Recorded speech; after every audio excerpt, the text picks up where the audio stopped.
I was here as part of a conference to talk about urban design, what the context and role is in city making, but also we did this as a partnership to work with city staff on how it works here.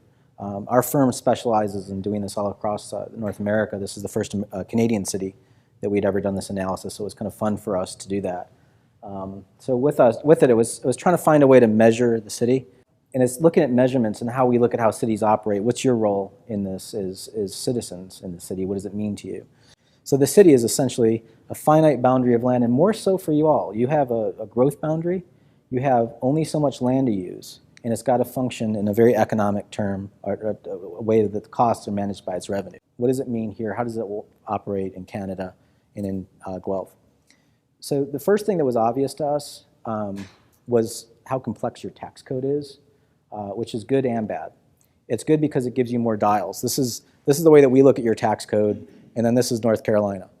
Like everybody in my city is taxed the same rate, straight across the board. It's really kind of crude. It's a blunt instrument.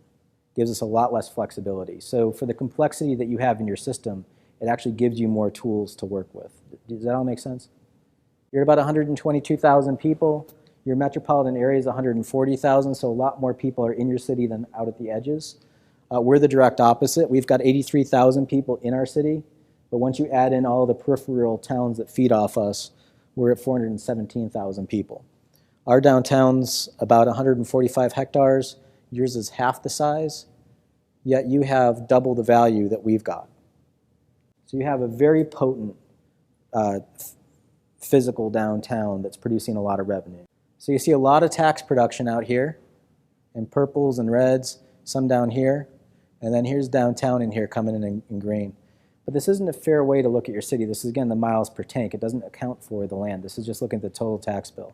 When we go to the taxes per acre, the value per acre, this is how it looks. So you start to see downtown pop up in purple at over $60 million an acre or hectare in value. And you start to see how this stuff disappears. Big employment sector out there, but it takes a lot of space to make that happen. Does that make sense? It's part of your asset. So this is your three-dimensional model of your community. We're sitting like right about there. You can see the river coming through here. And this is which highway is this again? Yeah. And again, the 3D, it peaks out right about here. It kind of bleeds off the map because of the light in the room. You can see you spike up right about here and then drop down. So your purples are right about there. So again, this is just your downtown. You can see the spikes. This is this is the way your taxes look in your downtown. So you're seeing a lot of taxes coming out of this main intersection right here. Here's your train tracks coming through right about there, and here's your river. Your downtown takes up about 1% of your entire city, yet it's producing 4% of your property tax revenue. It's a 1-to-4 ratio. It's a pretty good productivity. It's something that we see as a norm in good, healthy downtowns, is that potency. But it's showing you where you're getting a big bang for the buck.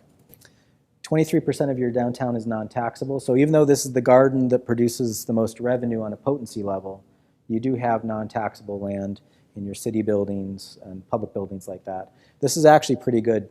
In my town, it's about 44% tax exempt, which is not good.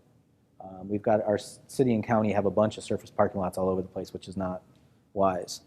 So just to kind of recap some specific buildings we pulled out. The Tim Hortons Distribution Center is about $800,000 a hectare.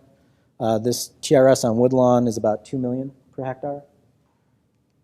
When you get into the Walmart and the Target, this is kind of interesting, just the difference in value per hectare. We're at $300,000 per hectare for the Walmart, about $3 million, 10 times the value for the Target per hectare.